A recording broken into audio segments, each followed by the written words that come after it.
ระพุทธเจ้าได้ทรงกล่าวไว้ว่าการทำบุญกับมารดาบิดาผู้บังเกิดเกล้าซึ่งเคยได้เลี้ยงดูลูกมาตั้งแต่อยู่ในอุทรเป็นเหตุแห่งความสุขทางกายใจเจริญในโลกนี้และโลกหน้าซ้อนบุญที่ทำด้วยศรัทธาจะสะท้อนเป็นผลย้อนกลับคืนมาหาผู้ทำอย่างล้นเหลือเสมอโดยเฉพาะบุญยิ่งใหญ่ที่เหมาะสมยิ่งล้ำคือทำกับพ่อแม่เป็นประจำและหนุนนำเรื่องทานศีลภาวนาที่พระพุทธองค์ทรงยกย่องไม่ใช่การให้สิ่งของทั้งหลายหนาแต่คือศีลและเจริญภาวนาทานมีค่ารองลงไประดับดีศีลเป็นระดับดีมากหากจะพูดภาวนาดีที่สุดสมศักดิ์ศรีเพราะจะทำให้พ้นทุกข์สุขชีวีให้พ่อแม่ของเรามีพระนิพพานขอถวายความนอบน้อมแด่พระรัตนตรัยมีพระพุทธเจ้าเป็นต้นขอถวายความเคารพพระมหาเถระพระเถรานุเถระเจ้าคณะพระสังฆาธิการทั่วโลกมีพระเดชพระคุณพระธรรมเสนาบดีเจ้าคณะภาค7วัดพระธาตุดอยสุเทพและพระครูธรรมธรสุริยันสันตกิตโตเป็นต้น วันนี้ท่านพระครูธรรมธรเข้ามาเป็นต้นร่วมกับพระเดชพระคุณหลวงพ่อพระธรรมเสนาบดีเลยทีเดียว และขออำนวยพรแด่ท่านผู้ฟังท่านผู้ชมสาธุชนพุทธบริษัททั้งหลายวันนี้รายการ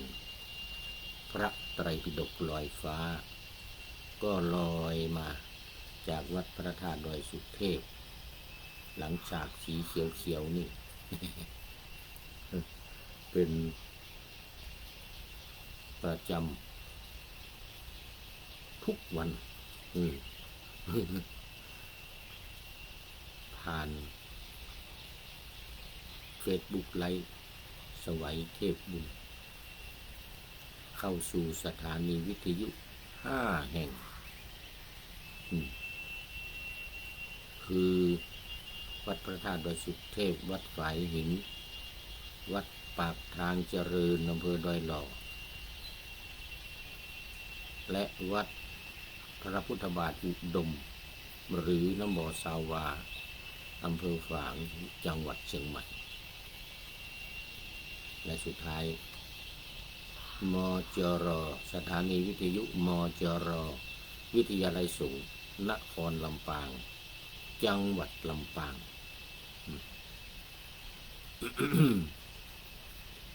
ก็วันนี้ขอต้อนรับท่านพระครู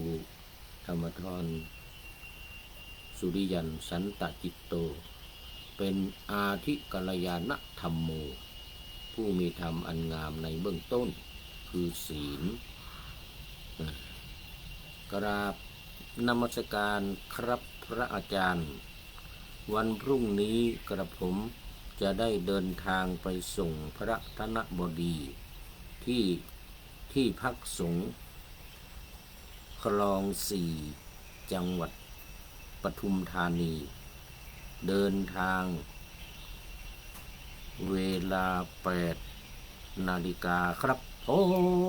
ม โอ้วันพรุ่งนี้ท่านอาจารย์ธนบดีจะได้ไปอยู่จำพรรษาที่พักสงฆ์คลองสี่สาขาวัดพระธาตุดอยสุเทพจังหวัดปทุมธานีโอ้โมทนาเป็นอย่างยิ่ง ในการที่จะได้ไปปฏิบัติศาสนกิจในจังหวัดปทุมธานีที่คลองสี่ ความจริงก็อยากจะไปอยู่เหมือนกันแต่พอมาทราบภายหลังว่าบิณฑบาต8 กิโล ไม่ไหวแต่ตอนหลังมาท่านอาจารย์พระมหาสกลแนะนำว่าให้เอารถไฟฟ้าไปให้เอารถไฟฟ้าไปขี่บิณฑบาตได้สบายเลยเหมือนกันนะก็เลยอยากจะไปแต่พอมาทราบอีกว่าอันตรายรถขึ้นถนนใหญ่มันเราไม่มีทะเบียนไม่มีใบขับขี่ไม่มี ประกันภัยตายฟรีนะนี่เรื่องมัน รถใหญ่ๆวิ่งมาเบียดลงข้างทางก็ไปแล้ว ไม่เหลือก็เลยตัดสินใจไม่ไปที่คลองสี่นี่นะ เพราะว่าตอนเช้าต้องบิณฑบาตทุกวันแต่พระที่โน่นเขาก็ใช้รถนะเป็นรถซาเล้งรถมอเตอร์ไซค์เนี่ยแต่ก็มีพ่วงมอเตอร์ไซค์พ่วงข้างๆเขาขี่เขาใช้มอเตอร์ไซค์พ่วงกันทั้งนั้นไปบิณฑบาตใส่ของได้เยอะด้วย ที่รถพ่วงนี้นะมอเตอร์ไซค์แล้วก็มีพ่วงเป็น3 ล้อเลยรถมอเตอร์ไซค์พ่วงส่วนใหญ่จะใช้อย่างนั้นกันทั้งนั้นอันนั้นแต่นั้นมันถูกกฎหมายมันมีทะเบียนมันมีประกันมอเตอร์ไซค์ซาเล้งเนี่ยมันมีประกันนี่เรื่องมันเนี่ยท่านพระครูแต่เราไม่มีประกันนะออกถนนใหญ่ก็โอ้โหอันตรายเอาขี่แต่ในวัดนี่ก็พอละ ขึ้นลงไปบนเจดีย์นี่ขึ้นไปบนพระธาตุลานพระธาตุนี่ก็พอแล้ว ไม่ไปแล้วคลองสี่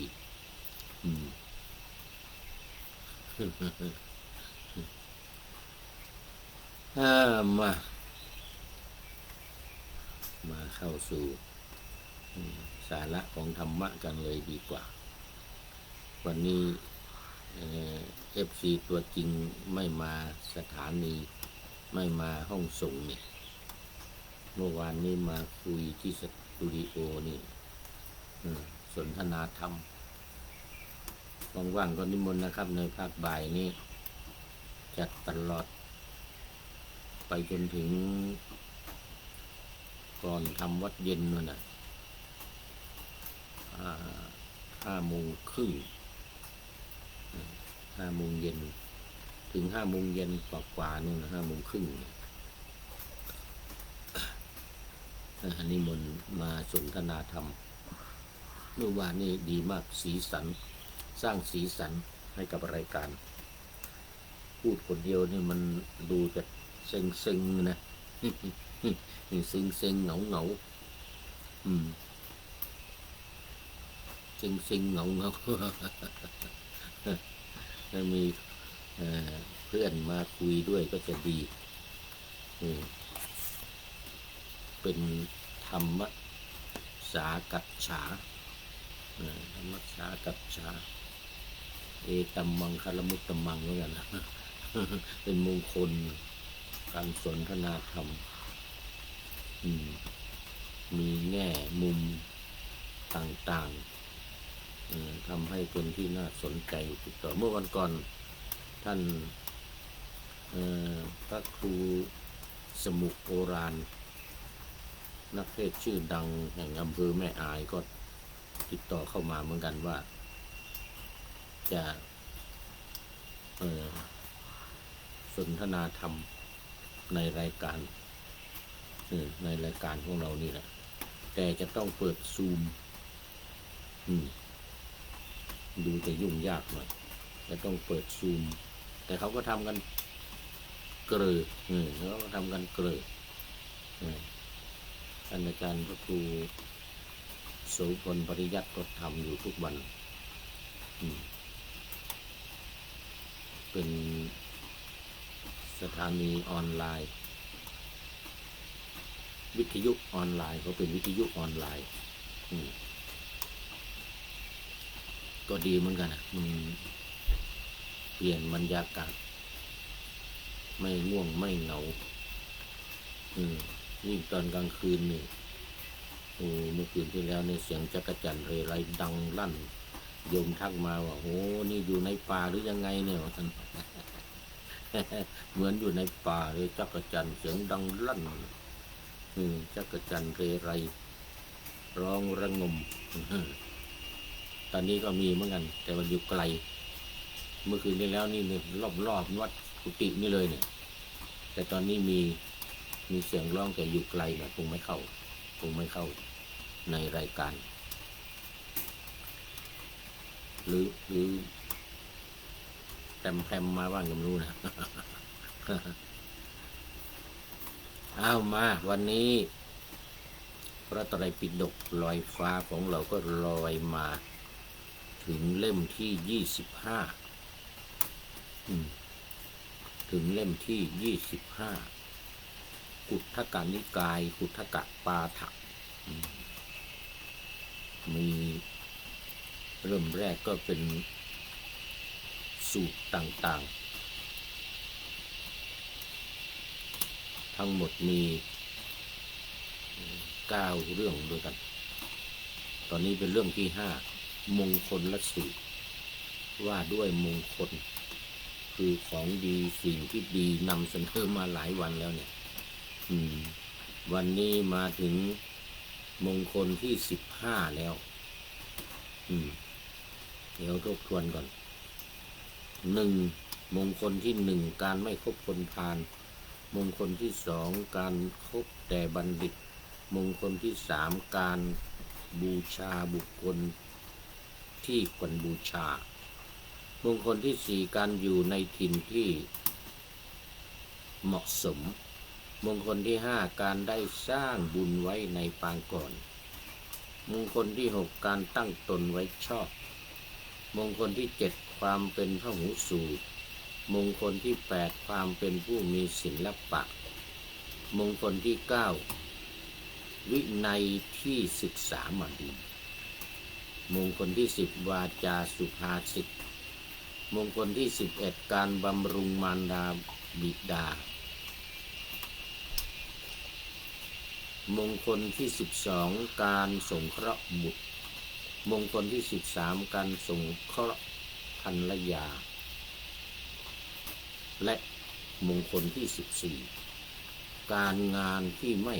อากูลไม่ข้างค้างนี่ผ่านไปแล้ว14มงคลวันนี้จะเป็นมงคลที่15การให้ทานและมงคลที่16การประพฤติธรรมวันนี้จะเอาอีก2ให้ได้2เมื่อวานนี้ก็ได้2มงคลเมื่อวานนี้ได้การสงเคราะห์ภรรยาแล้วก็การงานที่ไม่ข้างค้างไม่อากูลวันนี้การให้ทานและการประพฤติธรรม2อย่างนี้ไม่ทราบว่าจะทันหรือเปล่านะแต่ต้องดูเวลาเอาให้อยู่ในคนละ30 นาทีนี่ เออบางคนแล้วประมาณ25 นาที25 นาทีตอนนี้มันผ่านไปแล้ว15 นาทีแล้วเนี่ยยังไม่ได้สักมงคล เอามามงคลที่15ทานันจะธรรมจริยาจะทานันจะคือการให้ทานธรรมจริยาจะก็คือการประพฤติธรรมสองอย่างนี้มาคู่กันอยู่ในคาถาเดียวกันแต่คาถานี้มีสี่มงคลเนี่ยการสงเคราะห์ญาติอีกแล้วก็การงานที่ไม่มีโทษเมื่อวานนี้ไม่ข้างไม่อากูลแต่วันนี้ไม่มีโทษเมื่อวานนี้สงเคราะห์ภรรยาสงเคราะห์บุตรแต่ว่าวันนี้สงเคราะห์ญาติมี4 มงคลในคาถาที่7เนี่ยมันมีอยู่4 มงคลมาเริ่มแรกก่อนการให้ทานการให้ทานนี่อยู่ในหลักการที่เราว่ากันมาทุกวันนี่แหละคือทานศีลภาวนาทานศีลภาวนาเป็นเขาเรียกว่าบุญกิริยาวัตถุคือเรื่องการกระทำบุญกิริยาแปลว่าการกระทำวัตถุแปลว่าเรื่องการทำบุญเรื่องการทำบุญแต่ว่ามันมีทานศีลภาวนาในที่นี้มีการให้ทานก็เป็นหนึ่งในวิธีการทำบุญหนึ่งในวิธีการทำบุญและทานนี่ไม่ใช่ของขี้ไก่นะขี้เป็ดนะนี่นะพระเวทเรานึกไปถึงพระเวสสันดรพระเวสสันดรให้ทานชาติสุดท้ายชาติที่10เนี่ยทานบารมีการให้ทานเนี่ยให้ทั้งหมดเลยเขาเรียกว่าเป็นอุปบารมีแล้วก็ปรมัตถบารมีทานบารมีอุปทานบารมีแล้วก็ปรมัตถทานบารมีนะทานมี3 ระดับนี่ทานบารมีการสร้างบารมีธรรมดาการให้ทานให้สิ่งของให้ยามิตรสิ่งของให้ธรรมทานธรรมทานไม่ใช่ธรรมดาเหมือนกันแล้วก็อุปทานบารมีเนี่ยโอ้โหนี่สูงขึ้นไปนะสูงขึ้นไปนี่ให้ไม่ใช่ให้สิ่งของธรรมดาเราให้ภรรยาให้ลูกนะให้ภรรยาให้ลูกได้เลยนะลูกในตาเนี่ยนะลูกในไส้นี่นะอย่างพระเวสสันดรเนี่ยให้ปัญหาชาลีลูกแล้วก็ภรรยาก็ให้ในกันที่10เนี่ยสักกะบันเลยนะให้พันยาแก่พราหมณ์ที่ปลอมตัวมาเป็นพราหมณ์ก็มาขอความจริงเป็นท้าวสักกะเหตุผลก็คือว่าถ้าปล่อยให้พราหมณ์มาขออีกสักคนหนึ่งนี่นะชูชกเอา2 คนไปแล้วเอาลูกไปถ้าให้ชูชกกลับมาอีกหรือพราหมณ์คนอื่นมาเอาอีกนี่เดือดร้อนแน่ว่างั้นนะพระเวสสันดรอดตายไม่มีอะไรกิน เพราะนางมัตสีไปหาลูกหัวมันลูกไม้ผลไม้หัวมันลูกไม้มาได้กินทุกวันท้าวสักกะสงสารว่าถ้าให้พราหมณ์คนอื่นมาขอเนี่ยโอ้ตายแน่นะ ก็เลยปลอมเป็นพราหมณ์มาขอให้เรียบร้อยแล้วก็คืนให้กับพระเวสสันดรเพื่อพระเวสสันดรจะได้ เอาไปให้หาลูกไม้หัวมันมากินในป่านี่นะเรื่องมาแล้ว นี่เป็นอุปทานบารมี ส่วนปรมัตถบารมีนี่ให้ชีวิตของตัวเองนี่นะยอมตายนี่นะยอมตายนะให้ชีวิตของตัวเองนะยอมตายแทนมีอยู่ชาติหนึ่งนะยอมตายแทนแม่หรือยังไงเนี่ยนะสละชีวิตของตัวเองเลยตอนเป็นวิทูลบัณฑิตหรือยังไงเนี่ยเอาเดี๋ยวสุวรรณสามนะอยู่ใน10 ชาตินี่แหละอยู่ในพระเจ้า10 ชาติเนี่ยจะเป็นสุวรรณสามสละชีวิตเลยยอมตายยอมตาย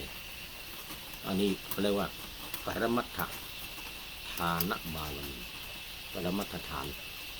การให้ที่สุดยอดการให้ที่สุดยอดปรมัตถการให้ทานที่สุดยอดแต่ว่าวันนี้เรามาดูทานบารมีที่สำคัญอีกหน่อยสำคัญอีกหน่อยว่าการให้ทานเนี่ยมันคือการเสียสละแบ่งปันหรือสละสิ่งของตนเพื่อช่วยเหลือผู้อื่นด้วยความตั้งใจจริงมีจุดประสงค์เพื่อขัดเกลาจิตใจลดความโลภความโกรธความหลงความเห็นแก่ตัวและส่งเสริมความเมตตากรุณานี่หลักการให้ทานสามารถแบ่งออกเป็นหัวใจสำคัญดังนี้1ประเภทของทานทานสามารถจำแนกออกเป็น2 รูปแบบหรือ2 หลัก1อามิสทาน2ธรรมทานอามิสทานคือการให้วัตถุสิ่งของเช่นเงินอาหารเสื้อผ้าหรือยารักษาโรคเรียกว่าอามิสทานพวกข้าวปลาอาหารอะไรต่างๆนี่ไม่แต่การเลี้ยงดูมารดาบิดาในมงคลข้อที่ว่ามาแล้วเนี่ยการบำรุงมารดาบิดาเนี่ยนะอันนี้ก็เป็นการให้ทานเหมือนกันเป็นการให้ทาน2ธรรมทานการให้ความรู้คำแนะนำที่เป็นประโยชน์รวมถึงการสอนหลักธรรมเพื่อเป็นแนวทางในการดำเนินชีวิตนี่อันนี้ไม่ได้คุยไม่ได้โม้นะผู้พูดนี่เน้นจุดนี้แหละผู้พูดเนี่ยที่กำลังนั่งพูดอยู่นี่นะ เดี๋ยวจะหาว่าอวดแต่ทำจริงเพราะตอนนี้ไม่มีงานอะไรแล้วลาออกหมดแล้วงานคณะสงฆ์งานการปกครองการยังเหลือนี่งานเผยแผ่งานการปกครองงานการสาธารณูปการงานการศึกษางานอะไรต่างๆของคณะสงฆ์ที่มี6 อย่างเนี่ยสาธารณสงเคราะห์อะไรกันนี่นะแล้วก็งานด้านการเผยแผ่นี่ยังเหลืองานด้านการเผยแผ่แต่ว่าไม่ได้เผยแผ่อย่างเป็นทางการของคณะสงฆ์ในสายงานของพระเขาได้อะไรธรรมนิเทศสายงานของคณะสงฆ์ธรรมนิเทศหรือว่างานธรรมทูตอย่างนี้นะงานพระธรรมทูตเนี่ยทั้งสายต่างประเทศอะไรต่างๆเนี่ยนี่ไม่เอาแต่เป็นอิสระ เน้นอิสระอยู่ทุกวันนี้นะท่านนายพลนเรศกิจลักษณ์ยกย่องอยู่เหมือนกันนะยกย่องผู้พูดนี่ว่า ให้ทานที่พระพุทธเจ้ายกย่องว่าสูงสุดคือธรรมทาน ระหว่างอามิสทานกับธรรมทานนี่นะธรรมทานนี่ถือว่าสูงสุดแล้วพระพุทธองค์ตรัสว่าธรรมทานนี่ชนะการให้ทั้งปวงเมื่อต้นปีปลายปีที่แล้วเนี่ยเมื่อเดือนพฤศจิกายนไปอบรมบาลีก่อนสอบที่วัดดอยสะพันยูแล้วก็ไปวันนั้นไปพบพระเดชพระคุณหลวงพ่อเจ้าคุณราชกิตติสุนทรมาจากอำเภอฝางท่านเป็นประธานโครงการอบรมบาลีก่อนสอบนี่แหละที่วัดดอยสะพันยูนะแต่ท่านก็เวลามาฉันภัตตาหารเพลนะท่านก็มาพูดว่าพระเราเนี่ยโอ้แย่ไม่เสียสละไม่ให้ทานมีแต่รับไทยทานวะนะพระเดชพระคุณหลวงพ่อพระราชกิตติสุนทรหลวงพ่อบุญเลิศประเด็นธรรม7 ประโยคนะไม่ใช่ขี้ไก่นะประเด็นธรรม7 ประโยคบอกว่าพระเราเนี่ยโหแย่มากเลยนะผู้คนนั่งอยู่ในวงนั้นด้วยในวงฉันภัตตาหารเพลนะมันโดนเราเนี่ย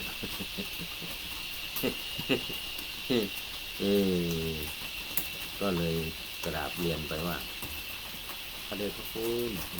ขอยกเว้นสักคนเถอะพระเดชพระคุณขอยกเว้นสักคนเถอะเพราะว่าผมไม่มีเงินเลยนะผมไม่มีเงินจะให้ทานตอนนี้ก็ลางานเกษียณรี่ออกมาว่าจะเอาเงินออกมาใช้จ่ายหมดแล้ว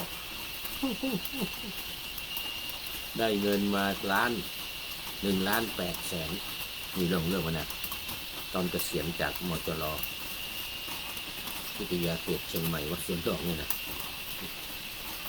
ได้เงินอะไรก็ไม่รู้เขาเรียกว่าเงินได้นะ12 เดือนนะได้ฟรีนะเขาของพระเรานี่มันไม่เป็นข้าราชการนะเขาเรียกว่าเป็นหน่วยงานของรัฐพนักงานเป็นพนักงานของรัฐไม่มีเงินบำนาญให้เนี่ยแต่มีเงินก้อนให้ก็เรียกว่าเป็นบำเหน็จหรือยังไงเนี่ยได้มาให้12 เดือน12 เดือนไม่นับเดือนหลังจากที่กำลังเกษียณเนี่ยนะ12 เดือนรวมทั้งเงินเบิกเงินสวัสดิการและเงินสะสมอะไรของเนี่ยที่เขาเก็บไปเนี่ยนะรวมได้1,800,000 บาทเอาออกมาใช้จ่ายกระจายหมดไม่เหลือสักบาท บอกหลวงพ่อผมไม่เหลือสักบาทนะหลวงพ่อนะเงินจ่ายไปหมดแล้ว1,800,000 ว่ะเอาจ่ายไปหมดแล้วหลวงพ่อนะขอยกเว้นสักคนเถอะอินดูเถอะว่ากันนะสงสารเถอะว่าไม่มีเงินทำบุญนะหลวงพ่อเลยอนุญาตยกไว้สักคนหนึ่งยกไว้คนหนึ่งอย่างนั้นนะเข้าใจนะหลวงพ่อเจ้าขุนลาชอาจารย์นิมิตวัดสวนดอกก็อยู่ด้วยนั่งในวงเดียวกันนะเอายกเว้นคนหนึ่งนะยกเว้นคนหนึ่งเขาไม่มีเงินไม่มีเงินให้ทานมีก็มีเล็กๆน้อยๆมีเงินเล็กๆน้อยๆให้ก็ให้เล็กๆน้อยๆไม่นับเป็นทานกับเขาแต่ว่าเรากับผมให้ธรรมทานทำบุญคือธรรมทานแล้วอย่างนั้นนะ ธรรมทานยังไงก็บรรยายธรรมครับหลวงพ่อบรรยายธรรมออกวิทยุบรรยายธรรมทางเฟซทางไลน์บรรยายไปทั่วโลกเนี่ยกี่กี่รายการเหมือนกันนะ4 รายการเหมือนกัน4 รายการแต่เนี่ยมันออกอากาศนะวันละ10 ครั้งนะหลวงพ่อนะเหมือนนะบางวันนะ10 ครั้งนะศุกร์เสาร์อาทิตย์เนี่ยวันละ11 ครั้งนะเพราะว่าบางสถานี5 สถานีนะเฉพาะ5 สถานีก็5 ครั้งแล้ว แล้วก็รายการอื่นอีก3 รายการบางรายการออกทั้งเช้าทั้งบ่ายแล้วก็บางรายการออกแต่เช้าอย่างเดียวบางรายการออกตอนเย็นอย่างเดียวอย่างธรรมะหลังธรรมวัดเย็นนี่นะ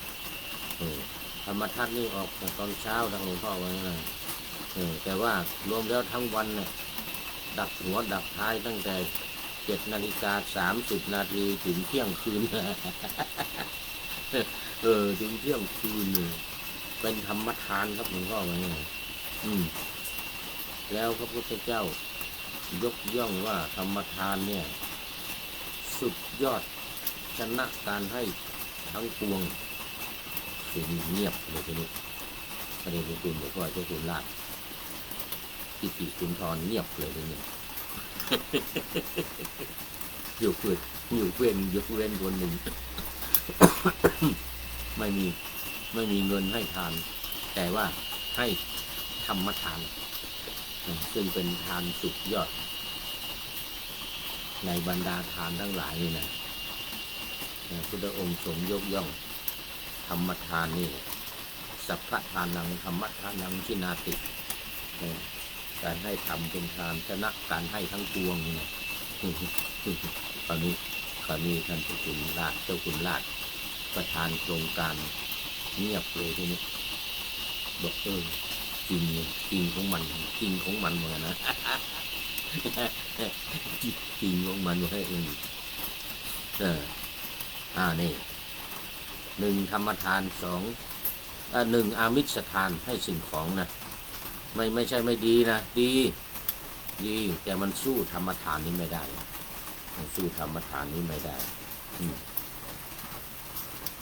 นอกจากนี้ยังรวมถึงอภัยทานซึ่งหมายถึงการให้อภัยไม่ถือโทษโกรธเคืองและให้ทำสบายใจแก่ผู้อื่นให้ความสบายใจแก่ผู้อื่นอภัยทานไม่ถือโทษโกรธใครด่าใครว่าใครอะไรก็ให้อภัยเหมือนหลวงพ่อดีเนาะมีหลวงพ่อองค์หนึ่งใครทำอะไรก็ดีเนาะใครพูดอะไรก็ดีเนาะใครด่าก็ดีเนาะหลวงพ่อดีเนาะมีผู้องค์หนึ่งอันนี้ก็ให้อภัยตลอดให้อภัยไม่โกรธหน้าตายิ้มแย้มแจ่มใสมีความสบายใจนี่นะสบายใจทั้งแก่ตัวเองทั้งแก่ผู้อื่นยกเว้นคนด่านะคนด่านั้นไม่ดีใจหรอกว่าทำไมมันไม่โกรธตรงนี้นะคนให้อภัยนี่นะเหมือนพระพุทธเจ้าพระพุทธเจ้าให้อภัยมีพราหมณ์คนหนึ่งมาด่าพ่อด่าแม่ด่ามึงเป็นลาเป็นหมูเป็นลาเป็นลาเป็นโคเป็นอูฐด่าพระพุทธเจ้าเนี่ยพราหมณ์คนนี้นะพอมันเหนื่อยมันหยุดด่านะมันเหนื่อยพระพุทธเจ้าก็นั่งเฉยนั่งนิ่งเฉยตุนหีพาโวตุนหีพาโวอันนี้พราหมณ์มันเหนื่อยมันด่าจนเมื่อยปากมันเมื่อยพระพุทธเจ้าก็ไม่ว่าก็เลยถามพระพุทธเจ้ากูด่ามึงเนี่ยไอ้สมณะหัวโล้นว่าอย่างนี้ด้วยนะ ไอ้สมณะหัวล้นกูด่ามึงนี่มึงไม่โกรธกูเหรอเหนื่อยหอบแฮกไอ้สมณะหัวล้นกูด่ามึงนี่มึงไม่รู้สึกอะไรเลยเหรอนั่นแหละผู้พรามนี่นะพระพุทธเจ้าก็ตรัสถามว่าพระรามถ้ามีแขกมาบ้าน แล้วท่านยกอาหารมาสำรับหนึ่งต้อนรับแขกพอดีบังเอิญแขกคนนั้นน่ะเขาอิ่มมาแล้วเขากินแต่บ้านมาแล้วเขาไม่กินแล้วเมื่อเขาไม่กินเนี่ยอาหารนั้นมันจะเป็นของใครอยู่นั่นนะถามพรามเลยนะนั่งหอบแฮกมันเหนื่อยมันด่าพระพุทธเจ้าพรามก็ว่าอาหารนั้นก็เป็นของผมสิว่างั้นนะมันก็เป็นของผมนะถ้าใครจะกินกับผมนี่แหละจะกินว่างั้น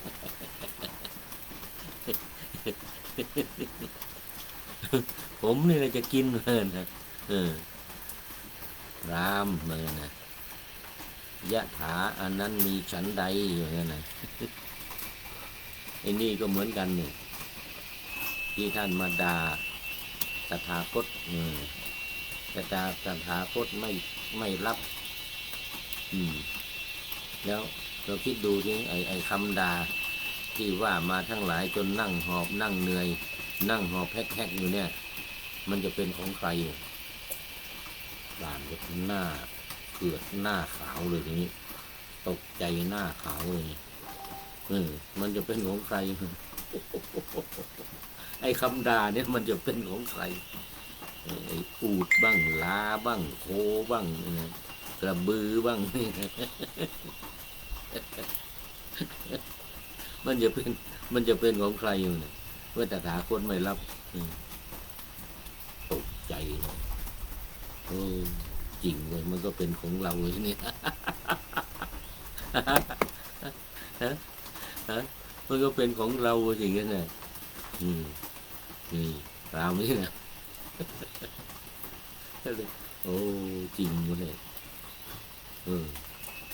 จริงเลยพระพุทธเจ้าตรัสจริงเหมือนน่ะเหมือนพระพุทธองค์ตรัสเหมือนคนบอกขุมทรัพย์เหมือนคนบอกขุมทรัพย์เหมือนคนจุดไฟในที่มืดให้คนตาดีเห็นทางเหมือนกันนะพระภาษิตของพระพุทธองค์นี่แจ่มแจ้งชัดเจนเหมือนกันนะยกย่องพุทธเจ้าแจ่มแจ้งชัดเจนขอพระองค์ถือว่ากับผมเนี่ยถึงพระรัตนตรัยพระพุทธพระธรรมพระสงฆ์เป็นที่พึ่งเป็นสรณะเป็นอุบาสกคนหนึ่งนะยอมรับนับถือเป็นอุบาสกถึงพระรัตนตรัยมานั่งด่าพระพุทธเจ้าให้อภัยให้อภัยมันด่าปล่อยมันด่าไปเสร็จแล้วก็ไม่รับคำด่านั้นคำด่าของตนตกถึงพรามคนตกถึงตัวเองทีนี้เนี่ยยังดียังรู้สึกตัวเข้าถึงพระรัตนตรัยขอเป็นอุบาสกขอเป็นอุบาสกนับถือพระพุทธพระธรรมพระสงฆ์เป็นที่พึ่งเป็นสรณะตลอดชีวิตว่างั้นนะโอ้โหอันนี้นี่ผลของการให้อภัยทานนะพอๆกันอภัยทานกับธรรมทานนี่พอๆกันแต่ธรรมทานเหนือกว่าธรรมทานนี่เหนือกว่าให้ทำแล้วเนี่ยบางทีคน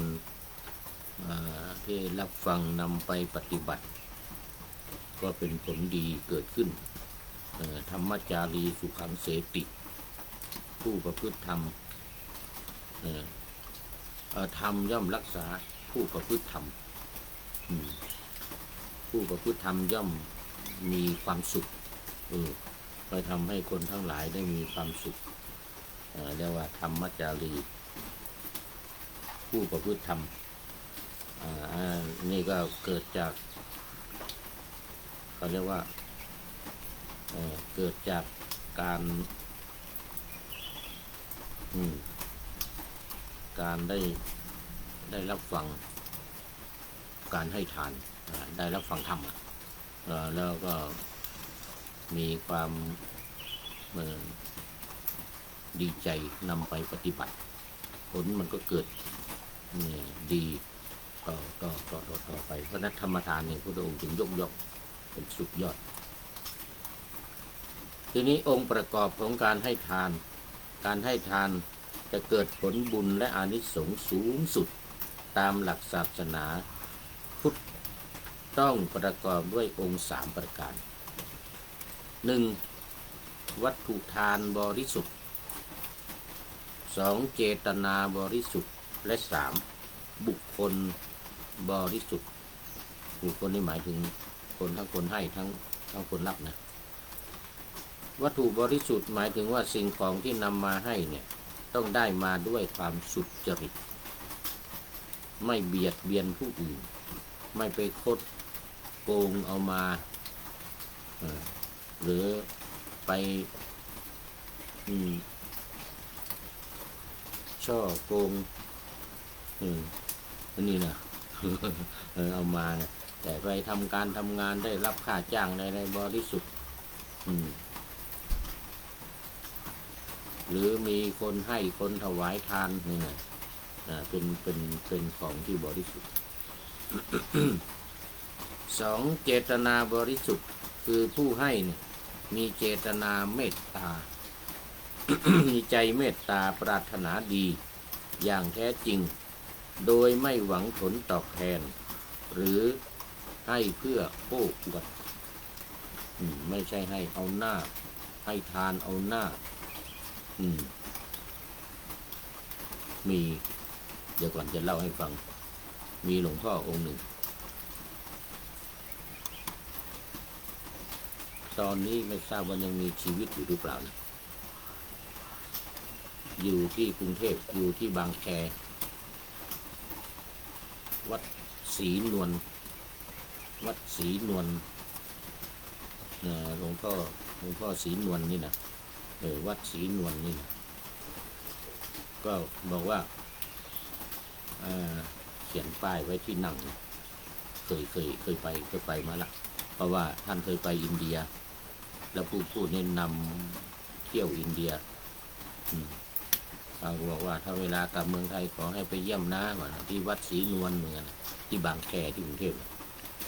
ไปไม่เห็นก็เห็นป้ายเขียนติดไว้ที่นั่งเท่านั้นที่ท่านนั่งรับไทยทานที่ท่านนั่งรับแขกกันนะเห็นป้ายที่ศาลา บอกว่าการทำบุญเอาหน้าอย่ามาวัดนี้เหมือนเช่นนี้ทำบุญเอาหน้าอย่ามาวัดนี้การทำบุญไม่เอาหน้าเชิญมาที่นี่ วัดศรีนวลที่กรุงเทพที่บางแคนะทำบุญเอาหน้าอย่ามาวัดนี้ว่างั้น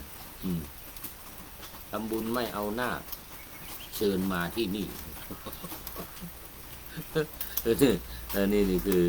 อเจตนาในการทำบุญคือทำแล้วก็แล้วไปทำด้วยใจเมตตานะทำด้วยใจบริสุทธิ์ปรารถนาดีต่อคนอื่นอย่างแท้จริงอย่างจะถวายพระก็มีเจตนาในการถวายทำบุญให้พระได้ฉันนี่นะมีเจตนาดี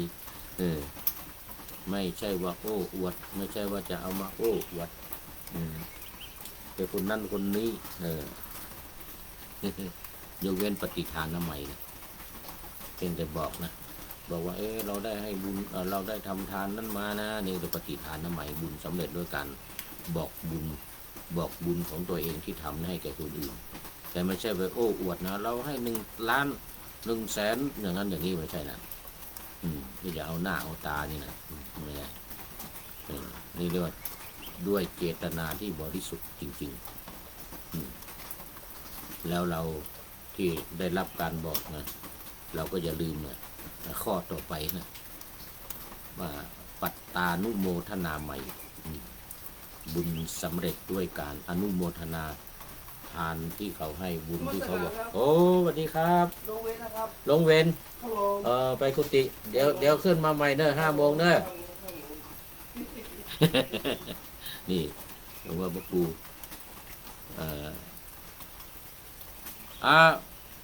ผมเทศออกไปแล้วเนอะตอนเช้าออกแทนท่านพระครูบดิกาประเสริฐประสันโนรายการวันพระชนะมารรายการธรรมะประจำวันพระ9 นาฬิกาถึง10 นาฬิกาทุกวันพระตอนนี้ปกติท่านพระครูบดิกาประเสริฐประสันโนเป็นผู้บรรยายแต่ตอนนี้ยกให้ผู้พูดเป็นผู้บรรยายแทนอย่างเงี้ยท่านก็ไปทำหน้าที่อยู่บนวิหารต้อนรับแขกให้พรพรมน้ำมนต์ผูกได้ข้อมือตั้งแต่เช้าทุกวันแล้วก็เลยไม่มีเวลาจัดรายการตอน9 โมงถึง10 โมงไม่มีคนแทนก็เลยขอให้ผู้พูดแทนก็เลยทำออกให้ก็เป็นธรรมทานอีกตอนนี้เป็นมีรายการเพิ่มอีก1แล้วเป็น5 รายการแต่เฉพาะวันพระนะวันพระชนะมารตั้งชื่อเอง ตั้งชื่อเองทีนี้ก็เดือดร้อนสิทีเนี้ยเวลาจะจัดรายการต้องหาเรื่องมารเนี่ยหาเรื่องชนะมารมาพูดในรายการทุกวันพระวันพระชนะมารต้องหาเรื่องชนะมารมาพูด หาเรื่องเดือดร้อนในเรื่องของเอาธรรมะมาพูดต้องชนะมารให้ได้ แต่ว่ามีเยอะไม่เป็นไรเรื่องชนะมารนี่มีเยอะทั้งพระพุทธเจ้าทั้งอัครสาวกทำมุขลานะนี่ก็เคยโดนนะเคยโดนมารมารังควานนี่นะบางทีเข้าไปอยู่ในท้องก็มีนะมารเนี่ยเข้าไปอยู่ในท้องเข้ามาหามุขลานะ มารนี่นะ แต่ว่าชนะอยู่ด่ามารเลยทีนี้โอ้มารทำไมมาอยู่อย่างนี้มันทำไมมารบกวนพระตถาคตทำไมมารบกวนลูกศิษย์พระตถาคตอย่างนั้นเข้าไปอยู่ในท้องมารนี่นะเราอยู่ในท้อง อยู่ในท้องมหามุขลานะเลยมหามุขลานะเด็กเทศสอนเลยสอนขณะที่มารอยู่ในท้องนี่ก็เลยออกไปมันรู้จักเราก็เห็นเลยเนี่ยมารว่าพระมหามุขลานะนี่รู้จักเราแล้วเนี่ยเราอยู่ไม่ได้แล้วนี่ก็ออกจากท้องไป เอานี่นะเจตนาบริสุทธิ์แล้วก็3บุคคลบริสุทธิ์ผู้รับเป็นผู้ประพฤติดีปฏิบัติชอบเช่นพระสงฆ์หรือผู้ที่ตกทุกข์ได้ยากนี่นะอันนี้เมื่อวานนี้ก็ FC ตัวจริงพระครูธรรมธรก็มาคุยเรื่องนี้สนทนากันว่าเราก็ถามดีนะว่าเราจะทำยังไงเราไม่รู้ว่าใครเป็นอริยบุคคลนะใครเป็นพระอรหันต์นะจะทำยังไงบุคคลผู้รับเนี่ยบุคคลบริสุทธิ์เนี่ยคนผู้รับเราไม่รู้ว่าเป็นพระอรหันต์หรือไม่เป็นพระอรหันต์เราไม่รู้เราก็หวานนะเนี่ยให้ทานหวานเนี่ยจะทำยังไงอยู่นะเป็นคำถามที่ดีมากก็เลยว่าอย่างนี้พระพุทธองค์ทรงแนะนำว่าอันนี้ไม่ใช่เรานะพระพุทธเจ้าตรัสว่าให้ถวายสงฆ์ ถวายแก่สงฆ์เมื่อวานนี้ก็อธิบายให้เขาฟังอธิบายว่าถวายแก่สงฆ์ถวายยังไงคือถวายส่วนรวมไม่เจาะจงองค์ใดองค์หนึ่งก็ในมันจะได้อานิสงส์มากก็อะไรเพราะในนั้นต้องมีพระดีมีเจตนาดีมีพระที่ประพฤติดีปฏิบัติชอบอยู่ในจำนวนสงฆ์เท่าไหร่มันก็จะมีที่ไม่ดีก็จะมีอยู่บ้างแต่ที่ดีเนี่ยมีเยอะแต่เราไม่รู้เท่านั้นเองว่าขนาดไหนจะเป็นโสดาบันหรือเป็นสกทาคามีหรือเป็นอนาคามีอย่างเงี้ยเราไม่สามารถจะรู้ได้นะเราไม่สามารถจะรู้ได้ ดังนั้นเราก็หวานแหเลยทีนี้ เขาเรียกว่าหวานแหเลยถวายเข้าไปในสงฆ์ไม่เจาะจงลูกใดลูกหนึ่งกระดานนั้นมีคำกล่าวอยู่แล้วข้าแต่พระสงฆ์ผู้เจริญข้าพเจ้าทั้งหลายขอน้อมถวายสังฆทานนี้แด่พระสงฆ์ขอพระสงฆ์จงรับ ไม่ได้เจาะจงว่ารูปนั้นรูปนี้อันนี้มีอานิสงส์มากที่สุดมากที่สุดพระปัจเจกพุทธเจ้าก็สู้ไม่ได้แม้พระพุทธเจ้าเองก็สู้ไม่ได้ถวายเจาะจงพระพุทธเจ้านะได้บุญนักเนี่ยสู้ถวายสงฆ์ยังไม่ได้ถวายสงฆ์นี่สุดยอดดังนั้นบุคคลบริสุทธิ์เนี่ยก็เป็นเรื่องดีแต่ว่ากรณีที่ไม่รู้เราก็ถวายสงฆ์ดีกว่าถวายให้สงฆ์เนี่ยสงฆ์ก็เป็นผู้ที่รับแม้เป็นรูปเดียวแต่ก็เป็นตัวแทนของพระสงฆ์ทั้งหมดรับแล้วก็ไม่ได้รับเข้าตัวเองรับเสร็จแล้วก็เข้าคณะสงฆ์อย่างบนวิหารหลวงวัดพระธาตุดอยสุเทพเนี่ยเราขึ้นไปนั่งให้พรรับแล้วเนี่ยก็เอาใส่ตู้ไม่ได้ใส่กระเป๋าตัวเองเลย ให้โยมได้รับบุญมหาศาลถูกต้องตามหลักพุทธศาสนาตามพุทธดำรัสของพระพุทธเจ้าตรัสว่าให้ถวายสงฆ์ก็แนะนำโยมเอาโยมมาถวายสงฆ์เอาใส่ในตู้แล้วสงฆ์ในตู้เนี่ยคณะสงฆ์ก็จะเก็บมารวมเป็นกองกลางแล้วก็มาถวายให้อาตมาทีหลัง เดี๋ยวคณะสงฆ์วัดพระธาตุดอยสุเทพก็มาถวาย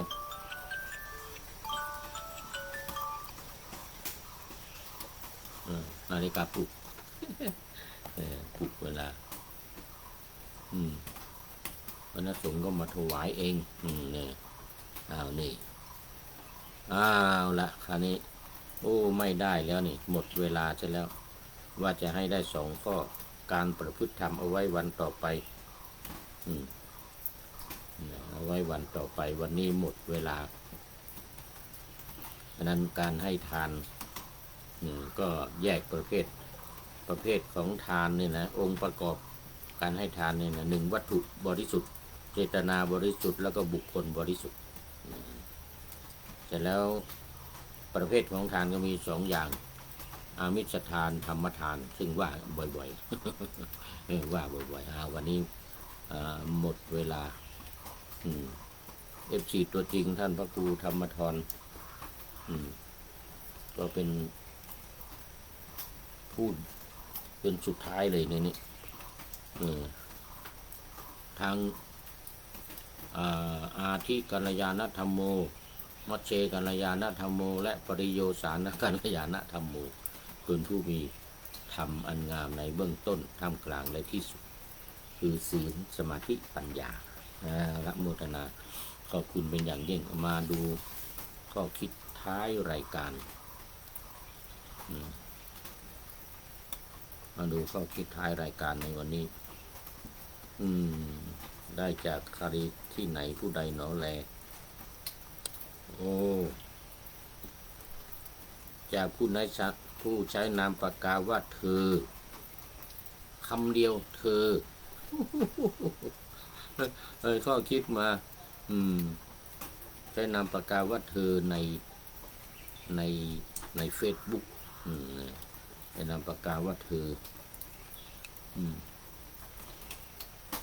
ให้ข้อคิดไว้ว่าพระพุทธ เจ้าได้ทรงกล่าวไว้ว่าการทำบุญกับมารดาบิดาผู้บังเกิดเกล้าซึ่งเคยได้เลี้ยงดูลูกมาตั้งแต่อยู่ในอุทธรอยู่ในท้องเลี้ยงมาตั้งแต่อยู่ในท้องเอาอาหารให้กินทางนี่เขาเรียกสายที่เข้าที่สะดือเนี่ย แม่กินอาหารเข้าไปแล้วก็ก็ไปเลี้ยงลูกน้อยที่อยู่ในท้องในครรภ์เนี่ยเข้าทางสายรกเนี่ยสายสะดือนี่นะนี่เพราะฉะนั้นเวลาลูกอยู่ในท้องเนี่ยแม่จะเลี้ยงโดยการรับประทานอาหารไม่ให้เผ็ดไม่ให้ร้อนไม่ให้เค็มอะไรต่างๆนี่นะอาหารจืดจางๆอาหารพอดีเข้าไปมันจะได้เข้าไปสู่ลูกน้อยที่อยู่ในครรภ์อันนี้เรียกว่าเลี้ยงลูกตั้งแต่อยู่ในอุทธรอยู่ในท้องเป็นเหตุแห่งความสุขทางกายใจ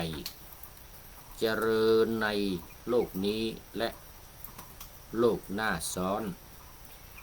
บุญที่ทำด้วยศรัทธาจะสะท้อนเป็นผลย้อนกลับคืนมาหาผู้ทำอันนี้เรื่องการทำบุญอย่างล้นเหลือเสมอโดยเฉพาะบุญยิ่งใหญ่ที่เหมาะสมยิ่งล้ำคือทำกับพ่อแม่เป็นประจำและหนุนน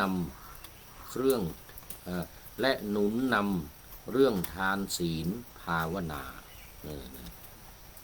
การเลี้ยงพ่อแม่การให้พ่อแม่ก็มงคลที่ผ่านมาคือการบำรุงมารดาบิดามีอยู่แล้วนะที่พระพุทธองค์ทรงยกย่อง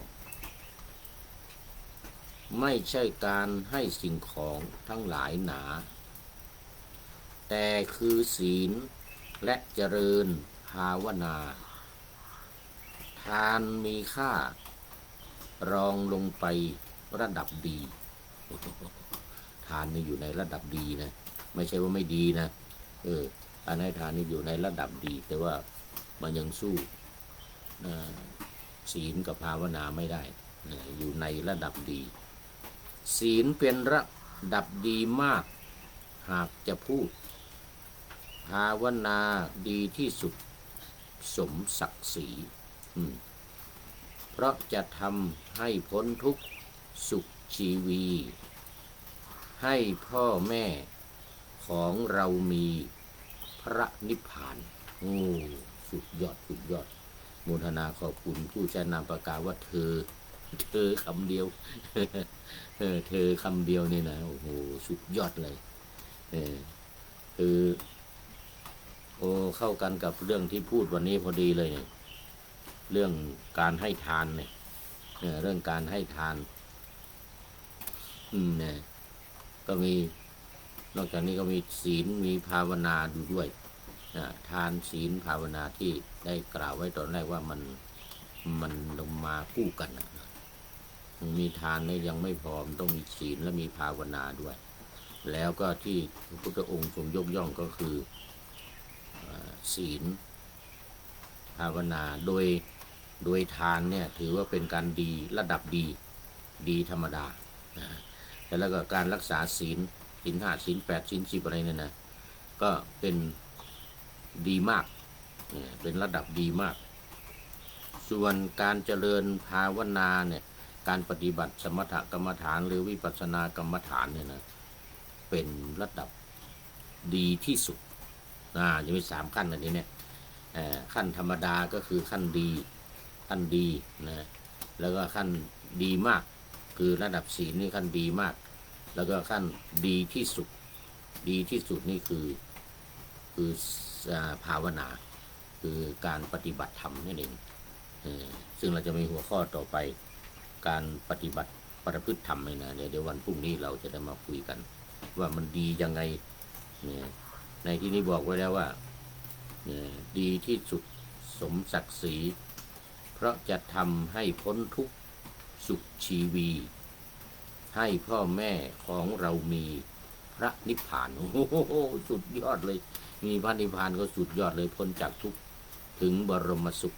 เรียกว่านิพพานังปรมังสุขขังเนี่ยโอ้สุดยอดสุดยอด